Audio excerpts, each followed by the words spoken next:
Thanks very much for staying with us. Time now for Eye on Africa with me, Georgia Calvin-Smith. Tonight, Kenya is riding out a third wave of coronavirus cases as the continent's CDC chief expresses concerns about access to AstraZeneca shots if an Indian suspension of exports is extended. Also, diehard supporters of former Ivorian President Laurent Gbagbo can't wait to see him back now that a decade-long legal saga has come to an end following the International Criminal Court's upholding of his acquittal on war crimes charges.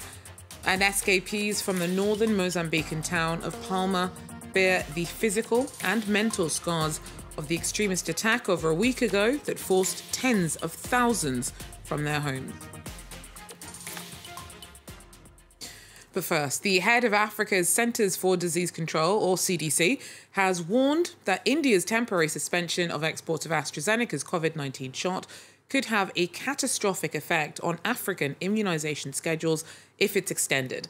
The continent's racing to hit vaccination targets of 30 to 35% of people by the end of the year.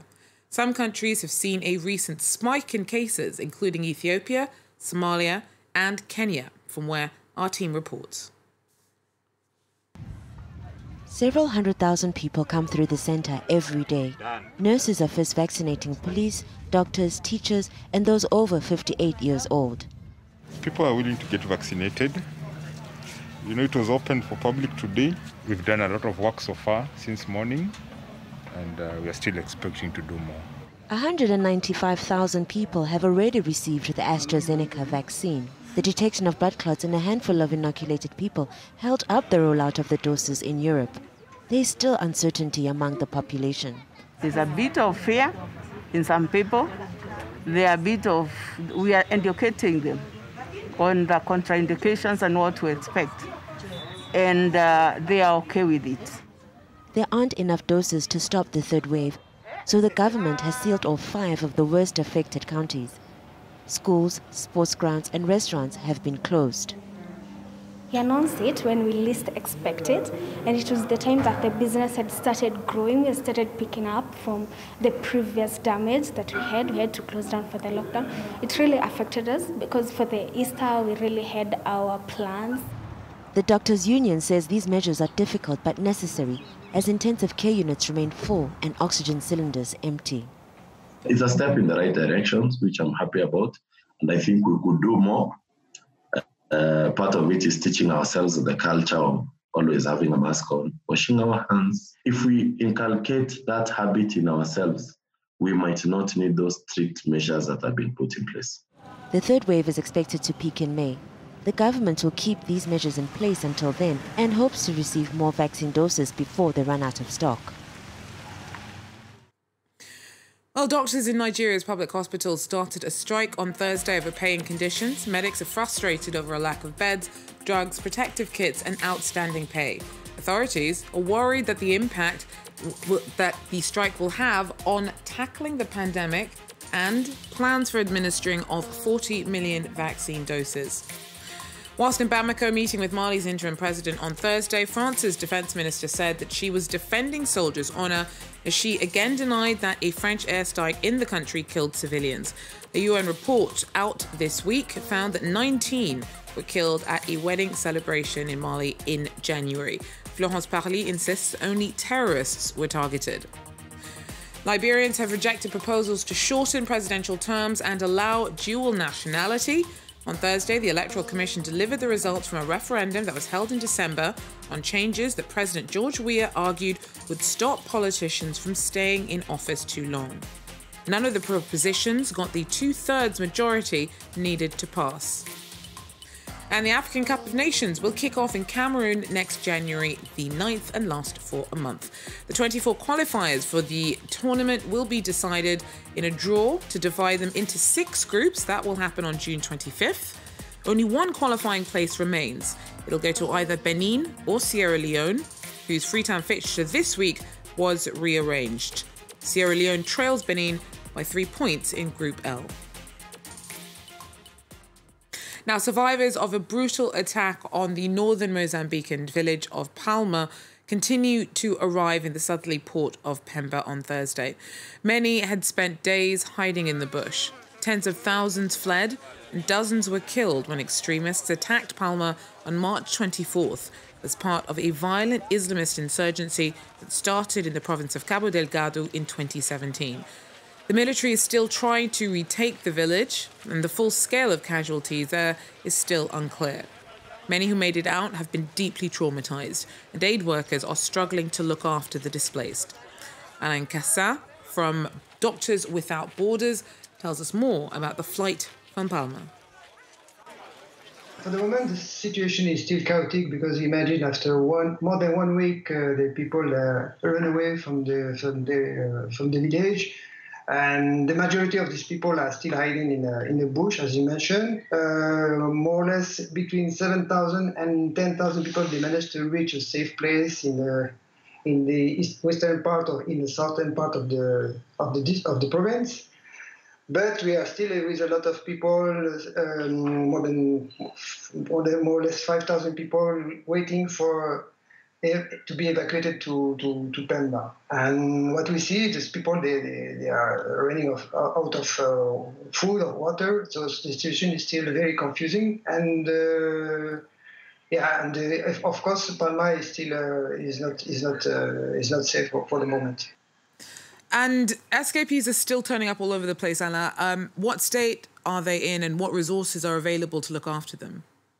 We are just providing mobile clinic for the most vulnerable people. So we managed to evacuate a couple of pregnant ladies and a newborn with a bullet, and some other shocked and traumatized and dehydrated people to Pemba. But for the rest, there is some food supply for the people surrounding the place where we are. But for the majority of the population, they are still in the bush trying to find a safe place, working since 1 week to reach a safe place in the district or in the province. And for organisations like yours, what support do you have in terms of being able to help those who have fled? For the moment, we just need to be some security, because for the population, of course, it's the first concern because there is no security at the moment. The only thing that we can do also, and we are doing this, is to wait for this population in different places in Mueda, Montepuez, and in Pemba, in order to give them the first support when they will reach the place. Alain Cassa from MSF there speaking to me a little earlier on. Now, fans of former Ivorian President Laurent Gbagbo are hoping for a homecoming. On Wednesday, the International Criminal Court upheld his acquittal of war crimes charges, ending a near-decade-long legal marathon. The deeply divisive figure still has a passionate diehard following at home. Breaking out the champagne, supporters of former President Laurent Gbagbo came to celebrate his newfound freedom. Among them, party members, former ministers and family. Du fait de la libération de mon président Laurent Gbagbo, je suis plus que heureux et toute la Côte d'Ivoire, elle est heureuse. C'est pourquoi nous sommes en train de nous réjouir. Mais c'est la joie. La Côte d'Ivoire est totalement libre. Parce que sans Gbagbo, il n'y a pas de réconciliation à Côte d'Ivoire. Reconciliation. That is what those celebrating at the headquarters of Gbagbo's party are now hoping for. His return to Ivory Coast has long been seen as the missing piece of the puzzle. L'espoir du retour de Laurent Gbagbo est un espoir en la réhabilitation de la démocratie, un espoir en la réconciliation de tous les Ivoiriens, un nouvel élan pour la Côte d'Ivoire. The mood is different, though, for victims of the last post-electoral crisis. The ICC decision came as a blow. Les victimes estiment qu'ils ont été les dindons d'une farce judiciaire. Et par conséquent, elles refusent d'être les victimes de l'incompétence du bureau du procureur. C'est pourquoi elle appelle la justice pénale ivoirienne à recouper les incidents survenus en Côte d'Ivoire qui n'ont pas été traités par la Cour pénale internationale et d'ouvrir un nouveau procès. Laurent Gbagbo faces a 20-year prison sentence should he return to Ivory Coast for his role in the looting of the Central Bank of West African states. Before he can return, he's going to need to negotiate with the authorities. Now, deaf people in Tanzania face many obstacles. For decades, sign language itself was stigmatized in the country. But inroads are being made to help the deaf community better participate in the most important aspects of social life, the least of which is not worship. One church in Dar es Salaam has introduced special mass in sign language. Nicolas Chemin tells us more. For many deaf Christians, going to church is frustrating as they do not understand what the priest is saying. But that is not the case with the Emmanuel Church in Dar es Salaam. Here, the priest himself is deaf and uses sign language during Mass. Mimi nimepata wito kutoka kwa Mungu na ni kipaji au karama Mungu amenipa ili niwahubirie wengine. Najisikia furaha kubwa kwa sababu Mungu ametupatia ili tugawe au tuwapatie watu wengine. Tumepewa bure, tunatoa bure. This church was founded in 1997.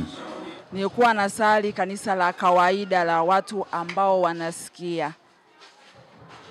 Baadaye nikaona kanisani kwangu mchungaji akihubiri mimi sielewi vizuri.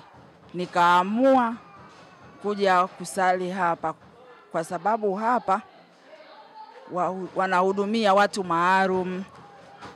For decades, sign language was stigmatized in Tanzania. It's only in 2014 that it was officially accepted as the language of instruction for deaf children.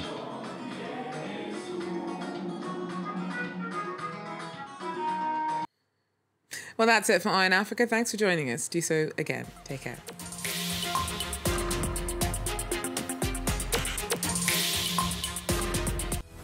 An ally of Zambia since its independence, China is now also its main creditor.